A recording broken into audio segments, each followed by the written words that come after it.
Hello and welcome to this special DVD recording entitled How to Make 2013 Your Best Ever Year. We've recorded this DVD specifically and only for our clients to give you every opportunity to make 2013 your best ever year.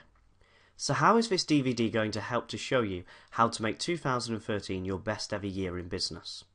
Well, I'm going to be looking at 13 specific areas, and I'm going to look at how we can make them either lucky or unlucky depending on our approach to them. There'll be 13 challenges that most businesses, I predict, will be facing in 2013. However, in every challenge there is a threat, but there's also a great opportunity.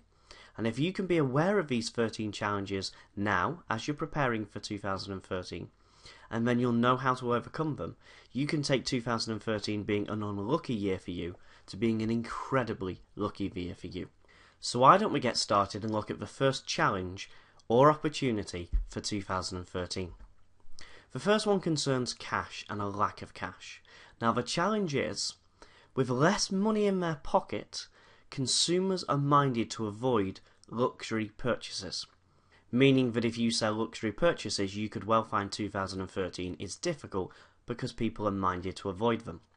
Now be careful not to say that you don't sell luxury services, because a luxury is defined as anything which is non-essential. So unless you sell the absolute bare essentials such as fuel and energy and food, then you might well find that it's going to be difficult for you. However, the solution comes in the shape of a payment plan. You should offer a payment plan that makes the payments look ridiculously small. Now what do I mean by a payment plan? Now a payment plan is simply something that allows you to take the cost of an item and divide it over a predetermined time period. It could be a couple of months, it could be 12 months, it could be 3 years, it could even be 5 years. Now for the smaller periods you're probably going to be able to finance that internally yourself. For longer periods or larger amounts of money, you might need to look at partnering up with a third-party finance company who will be able to make these loans on your behalf. Now there are lots of these companies around now. It's not like it was 10 years ago where it was very difficult to join up with a scheme. There's lots of them available. If you're struggling, talk to us and we'll introduce you to some.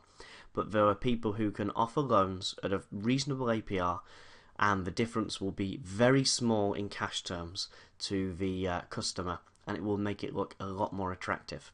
Let's consider a purchase just for £1,000. Now to some people, particularly consumers, £1,000 for a purchase might look too much. However, saying it's going to cost them £84 a month on standing order or direct debit is significantly more attractive because people can afford that, whereas they can't afford the larger amount. Or something like £5,000, maybe it's a conservatory or something like this that you're selling. Now £5,000 sounds a lot. However, when you divide it over 36 months, it's £138. Now, £138 is a lot more desirable. So in any time of economic uncertainty, people are very minded to avoid luxury purchases. We know that throughout the history of recessions, and we know that because it's axiomatically true. However, if we offer payment plans, they are incredibly powerful. I've used these personally, and I've helped so many clients to use them with luxury purchases, and they work brilliantly. Because the way people's minds work is they see a large sum, and they know they can't afford it, and then they say smaller sums and they engage in them. You see some of the bigger companies doing this all of the time. In the simplest fashion, a mortgage is an example of this. Mortgages are very expensive. It's not a particularly easy way of buying a house via a mortgage, but everybody in the country engages in it because they can't afford the largest sum. We also do it with mobile phones. Some people can't afford a new iPhone because they're several £100. However, they'll engage into a contract over 24 months where they can pay for the iPhone just a few pounds every week. Do you see how this works? From mobile phones up to mortgages, the smart companies already do this. There's no reason why a smaller company can't do this. They're incredibly attractive to your customers. They will destroy just about all of the sales barriers that come in about the size of the purchase or the cost of the purchase. And of course these days it's much more easy to set these schemes up than it ever was. So challenge number one for 2013 is a lack of cash. However, you can make this an opportunity because you might be the only person in town offering these types of payment plans, and that's a competitive advantage for you and your business. The second challenge associatedly is price. Feeling the pinch, customers will try their luck and negotiate hard on price. In 2013, you might see more and more people negotiating discounts and trying to talk you down on price. Now, what's the antidote to this? Well, actually, you need to be prepared with a range of free bonuses and up and cross-sell options. Now, many businesses get very concerned when it comes to price negotiations. However, what you need to remember is the vast majority of the time, people aren't comparing your price with somebody else's price in a scientific way. It's not as if they're looking at your quote and somebody else's quote and comparing you like for like. If they are, you've committed one of the major sins of business of making your business comparable. And you need to look at how you can make your business not comparable by doing something different to somebody else. And I'll touch on that later on in this DVD. However, seldom are people comparing your price with somebody else's. Now, people might say they are, or I can get this cheaper up the road. However, it's much easier to go up the road and get it cheaper than negotiate with you, so I wouldn't believe that in most cases. So most of this is a false dawn anyway. What people are doing is they're negotiating you down on price because it's just a habit they've got into. And it's becoming increasingly popular. People are starting to talk about the fact that you can even negotiate with the big brands and the big shops, so you're going to see more of this. However, it's just what I call the rule of 10%. Very often, most people are negotiating because they just want a 10% discount. Now, if a product is £110 or £100, they still want a 10% discount. So lesson number one is to be prepared and actually just add 10% to the pricing, knowing that you can reduce for 10%. Works very effectively. I've worked with lots of clients who've told me that this is ridiculous and it will never work. But we've done it. And they say, well, actually, people never notice what the price was anyway. They just want a reduction, so we can give them a reduction, and it works brilliantly. There's lots of big companies out there that do this routinely.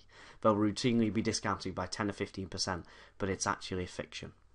Number two is to actually have bonuses that are available. So when somebody wants to negotiate you down on price, you can say, well, we can't negotiate on the price, but I can give you these extras. They might be great parts of your service that maybe normally you would include, but now you're preparing to give these extras out to people. What the bonuses are depend on what type of business you are, but that works very effectively. I can't move on the price, but I can give you some extras. The third one, and this is maybe for businesses who really can't get away from like-for-like comparisons. I believe you always can, but maybe you'll disagree with me and you believe you can't. Be ready to make up the loss on the original sale with up and cross-sell.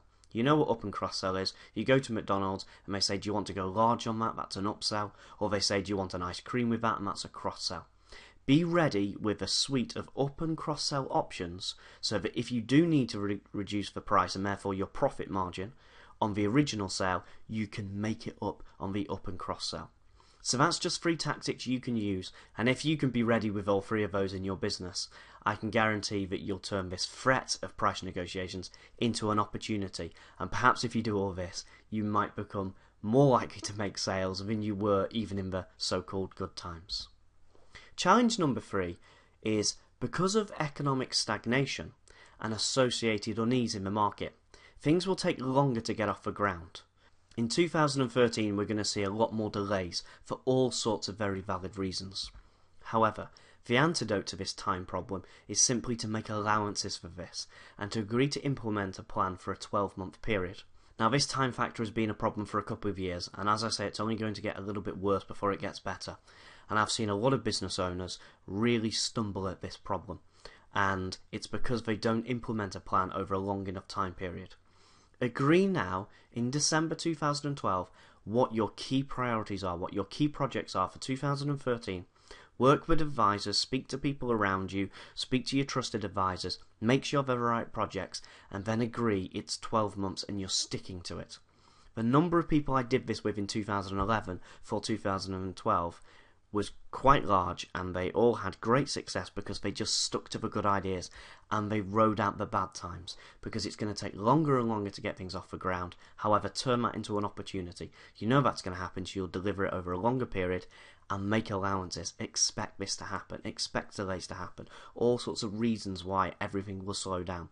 The main reason is risk. Risk ratios are increasing all the time. Even the country's risk ratio is increasing. Will we lose our AAA rating and all the rest of it? This slows everything down in the process, particularly capital intensive projects. Turn that into an opportunity and say, I know that's going to happen, so I'm going to not account for it happening now. I'm going to wait later on in the year and I'm going to implement the plan and stick to it. Making a really good plan and sticking to it for 12 months is 100 times better than having a few smart ideas, starting to do them, not really working, and then picking up the next couple of smart ideas and the next couple of smart ideas and never really fully implementing. Remember, with strategy, it's generally always true, less is more. And remember that for 2013, less is more for your business. Challenge number 4 is about the medium. In a world of new media, people are moving away from newspapers and magazines. Now that's a threat because lots of businesses, particularly consumer-facing businesses, have done really well through newspapers and magazines for a great many years. The antidote? It's simply to stop advertising in traditional print media and discover online display advertising. Now, online display advertising, used to be called banner advertising, had a terrible reputation for many years, and rightly so. It was truly awful. It was a really bad system. It really didn't work. It was the equivalent of running your advert in all of the newspapers at once. It was completely mass market. It was untargeted, and it was a rubbish system. However, now our friends at Google have put their intelligent little hands on it, and they've built an online display advertising network with over 1 million partner sites that is working incredibly well, and we're seeing brilliant results with this now. This has only been around for about 12 months. Before then, as I say, there's a whole host of problems and it really didn't work. Now, because of something known as the interest targeting tool, the fact that you can now target people based entirely on their interests, it's become even better than it ever would have been in a newspaper or magazine. To explain, most people will have been advertising in magazines because they thought their target market would be reading them. To give a really obvious example, you might advertise in HR Managers Monthly because you know that HR managers will be reading that magazine. However, now you can go even deeper than that, and on Google you can start to profile people more on location. So you may be a local provider, say you're based in the southeast, and you only serve businesses in the southeast, but you had to advertise nationally in the HR Managers magazine. There was no option to do it regionally. Now with Google Display Advertising, you can say, I want you to target all of the websites we know HR managers visit, people in learning and development visit, but I just want the adverts to run in certain geographical areas, a 50-mile radius to London or whatever. So it's becoming even more powerful. However, it gets even better. For some people, magazine and newspaper advertising may have always been ruled out because it was too mass market. Now let's imagine a business like that might have been a horse shop that sells horse supplies, equine supplies. And they may have found the local newspaper just wasn't an option because there's not enough people with horses reading it. Now on the Google Display Advertising Network you can say just people interested in horses, and it will display those adverts just to people who go to horse websites, and the adverts will run on the horse websites. Now as I said, these display advertisements run on over 1 million partner sites with Google. And there are all sorts of websites, from YouTube, which you'll know about, and the national newspaper websites, right down to smaller websites. It doesn't matter about the size of the websites, really. It's the fact that Google can display it across a great many of them, only the ones where you know your target market will be visiting, and the returns are there when people click on them. So you get a very high return on investment. Your return on investment is probably going to be significantly higher. So that's display advertising, a very effective idea that's an old idea. It's been around for 15 years, but the way the system's worked with Google now has changed everything, and now it's a great opportunity. So don't lament the threat that your newspaper and magazine advertisements aren't working as well as they ever work, as readership's down and all those other problems. Look at the opportunity of online display advertising. The 5th challenge is about risk and the perception of risk. In times of economic uncertainty, consumers are more risk averse. We know this. In 2013, this is going to be a major stumbling block for some businesses. Because of the economic uncertainty, probably the 5th year of economic uncertainty for many people, consumers are more risk averse. The antidote is very simple: to offer a risk reversal money back guarantee on what you offer. Risk reversal guarantees work so incredibly well. I have seen businesses be transformed just by the risk reversal. If you're in the sort of industry where people are likely to invest but then they get nervous, what about if what you deliver isn't what you say you're going to deliver? This is particularly common in trades. It's particularly common when it comes to professional service businesses. What if what you're saying isn't what's delivered?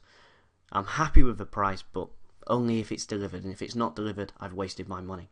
Well, if you're a valuable, good, ethical supplier, there is no reason why you can't say, well, this is our service level agreement, this is what we're going to do, this is the price, and you don't have to pay if we fail to meet this criteria.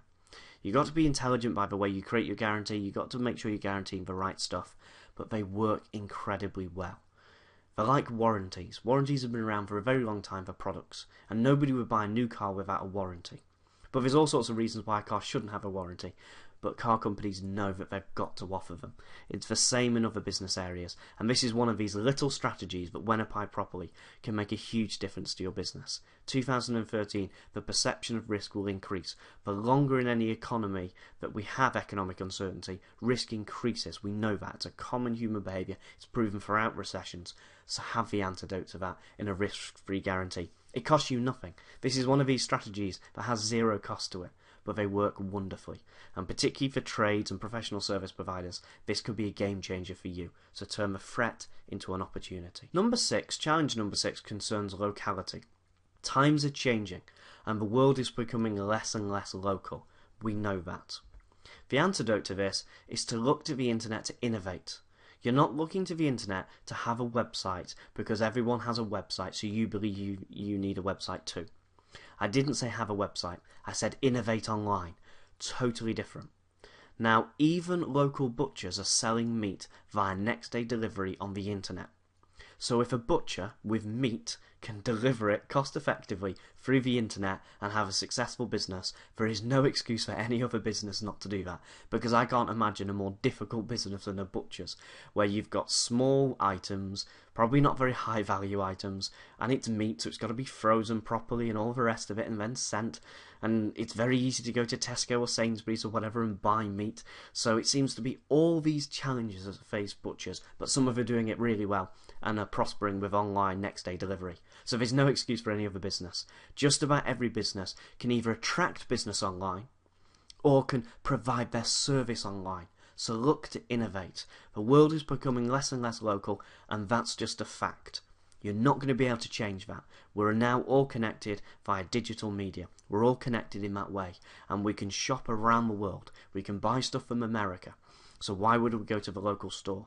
Well, you should become the online local store, because you're local to everybody and it can work very well for your business. I've seen businesses add hundreds of thousands of pounds in 1 year to their bottom line by just toying with this idea, not even doing it properly. If they put together a fully fledged 12-month plan and innovated and provided it over 12 months, they'd see even greater returns. So look to capitalise on the fact that people are going online. It's not a threat. The fact that your customers now go online is not a threat, it's an opportunity. It means you can now not rely on local business, which might be a few 100,000 people. You can go to the world, which is what? 7 billion people. Massive target market there. So look to the internet to innovate. Challenge number 7 is about fame. Now this is a bit of a quote, which I imagine many business owners will be saying in 2013. While the world around us seems to constantly change, my competitors look ever more similar. So the world around us seems to be changing by the minute, but your competitors and you are looking similar. Now this is about fame. The solution is about fame. You have to accept that as markets mature, and all markets mature, that's a fact, you need to become famous for something. What do I mean by that?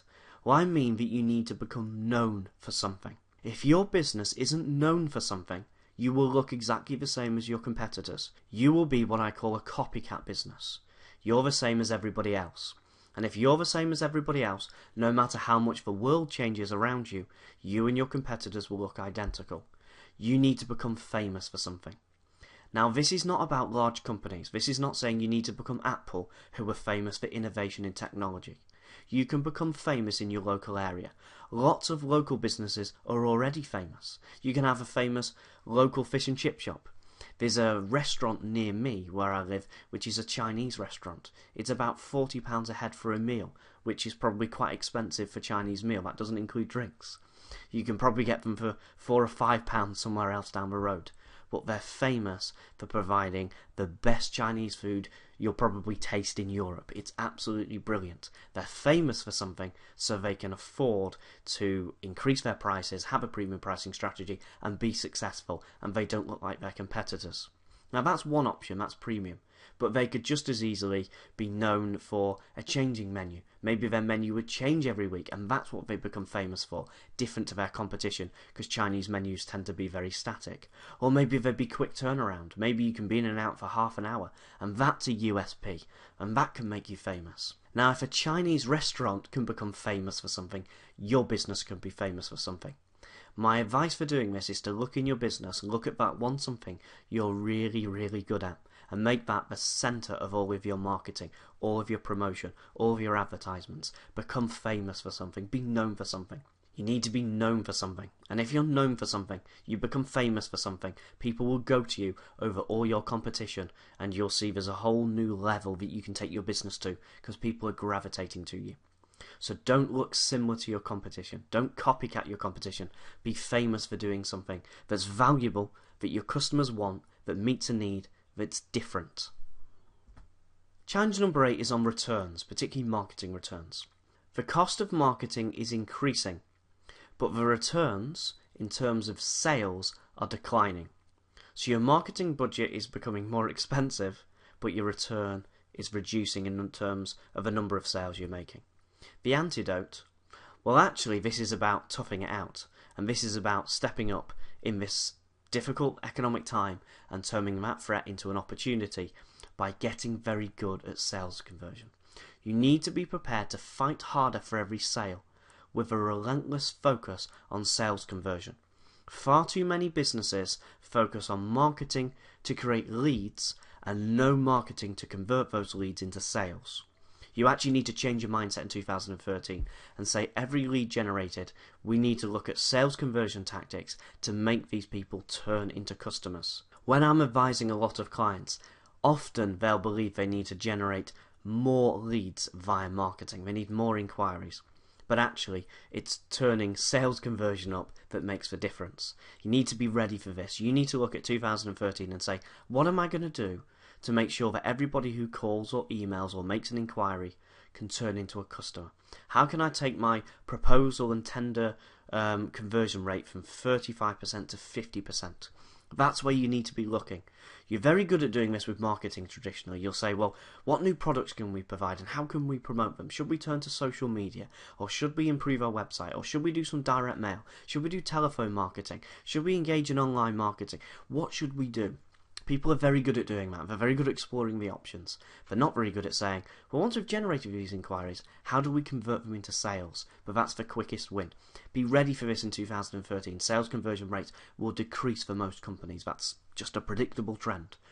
If you become significantly better at selling and focus on your sales conversion skills, you will see what for everyone else is a decline actually be an increase on your previous year rates. So you can take a problem and turn it into a solution, turn it into an opportunity for your business. So focus on sales conversion.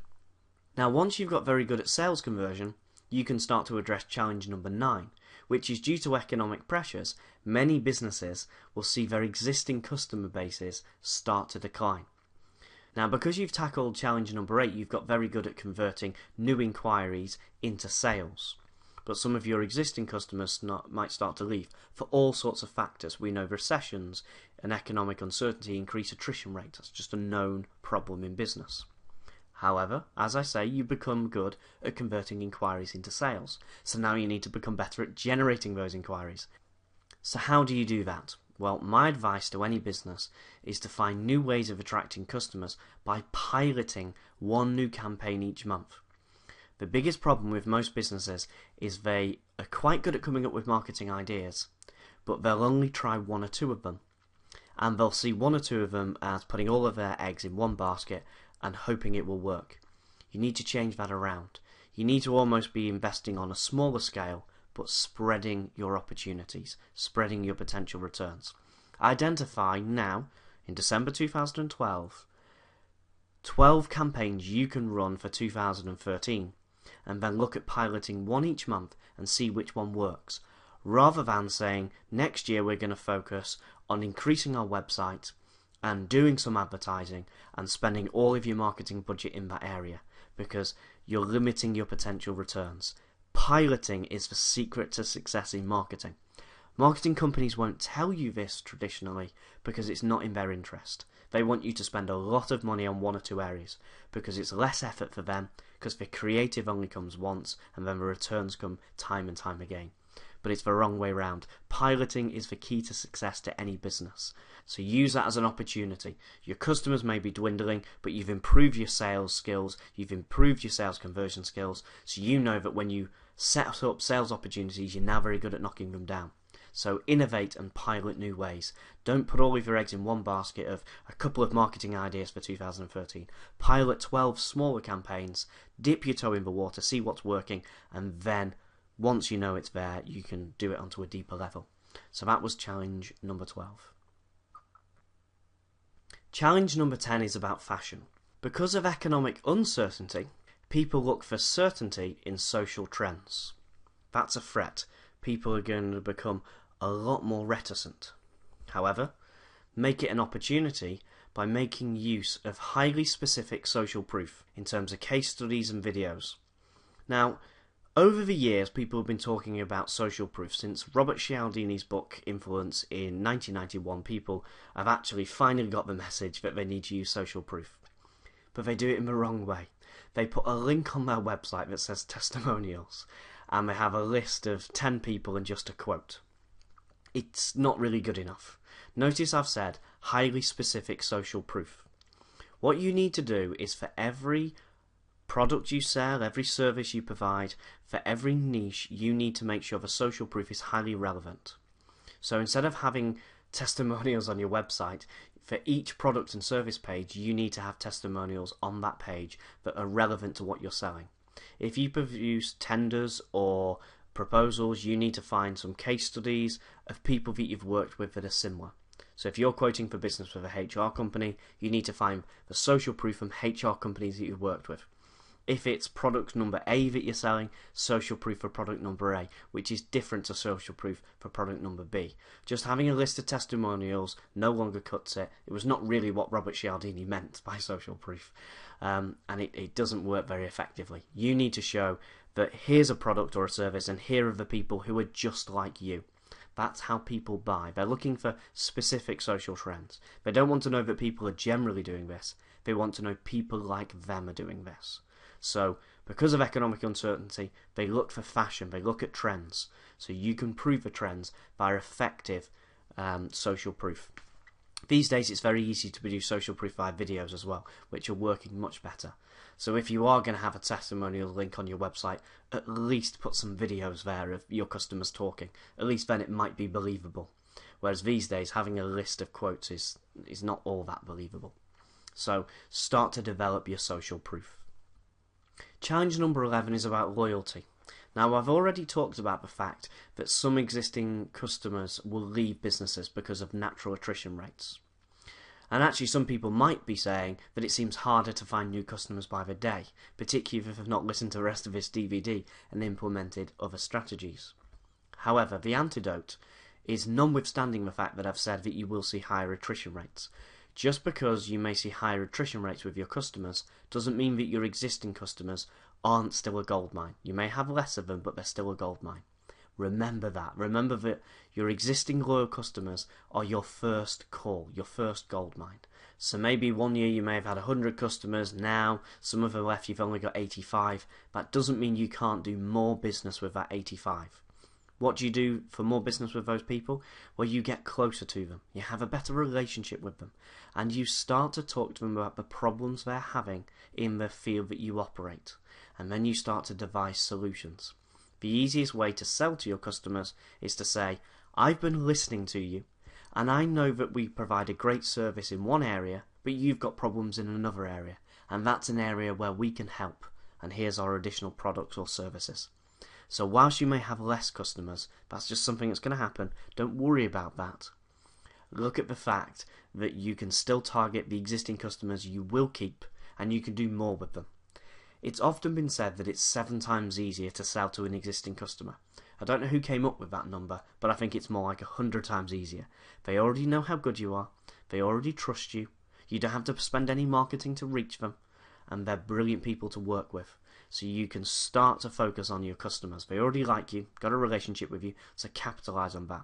The next step to that is to start to use the social proof that you're developing to get your customers to introduce you via referrals and recommendations to new people. Now, lots of businesses will already get recommendations and referrals from their existing customers, but unless you've got a fully fledged referral program, then you won't ever be maximizing that. So don't look always to new customers. That's part of a solution, but looking at working more with your existing customers is your first priority. Challenge number 12 is about the digital world. Everything seems to be going online, but websites work less and less effectively. And you're certainly going to see this in 2013 as more people start to use their smartphones than they ever did to search for businesses, particularly consumer-facing businesses. So that's a major challenge.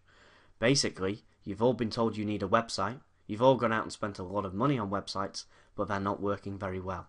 That's a problem. However, the solution comes in accepting the fact that a website is limited in 2013 and will now forevermore only ever form part of your digital marketing mix. You need to stop seeing a website as online marketing. That's not what it's about anymore. A website is useful, it's a useful brochure, it can be an incredible sales conversion tool, however it's only part of the mix. 10 years ago just having a website was enough. Now it's not, it's about digital marketing, so it's more about online search marketing, pay-per-click SEO, display advertising, social media advertising, social media activities, customer engagement via social media, video promotions. All of these activities are now going to be part of your website mix. And some of you will find going forward that sending people to your website might not be as effective as sending them to your Facebook page, for instance, particularly consumer-facing businesses. So a lot is going to change, and you've got to just accept that. All those companies that still look at their pretty brochure static website and say, oh well, this is the solution because I spent lots of money on a website and I'm holding out for success. That's a challenge, and that's not going to work for your business. Use it as an opportunity by adopting the digital world. The digital world is a great innovation for marketing because it gives you more opportunities and it gives you better targeting. And they're the two problems that have always been with marketing. Not enough opportunities, not enough targeting. Digital marketing solves that. Yes, it's complicated, you've got to learn how to do it, it's difficult, and you can talk to us if you're struggling and we can help you. But accept that you need to be now a digital marketing organisation, not just a website organisation. You can't just survive on a website. You've got to use the marketing mix. It's always been true. You never could survive just on advertising or direct mail alone. So why would you be able to survive just with a website alone? Mix it as well. Don't forget offline marketing, but digital marketing is the solution. So turn the threat of poorly performing websites into an opportunity of digital marketing activities. The 13th challenge, final, last but certainly not least, is about mindset. Now, in 2013, family, friends, staff, suppliers, customers, and even politicians and newsreaders are all talking about recession, stagflation, deficits and deeper cuts. That's what you're going to be hearing as a business owner in 2013. Remember, only 1% of the population, the working population, is a business owner. So 99% of people look to a handout in the shape of a job. So all of those people are going to be complaining. This is a massive threat to your business. A recession mindset is going to be a major problem for you. The antidote is to simply refuse to join the recession mindset. And remember that a recession is also an opportunity. In this DVD I've shown you 12 other challenges, major, deep, hard challenges for businesses and what they're going to face in 2013. And I've given you robust, direct, proven solutions that any business can use to overcome those problems and turn them into opportunities. So really, I can't encourage you enough not to join the recession mindset. I've worked with so many businesses over the last couple of years during this so-called recession and economic uncertainty and economic difficulty. Businesses that have even launched during this so-called recession, and they're doing incredibly well. They've exploded turnover, they've exploded profits, so they've gone from a struggling business to a successful business, or they've launched a new product or service that's been greatly successful in this so-called difficult time. That's because they refuse to join this recession mindset. It's easy in business to listen to all these people around you, Like I say, the 99% of people who look for a handout in the shape of a job, they want a fixed salary every month, and they complain about this, that and the other with the economy. You too can join those businesses that are being really successful and are prospering in these difficult times by turning your mindset from a can't do to a can do. And that's what entrepreneurialism is all about. It's seeking out opportunities.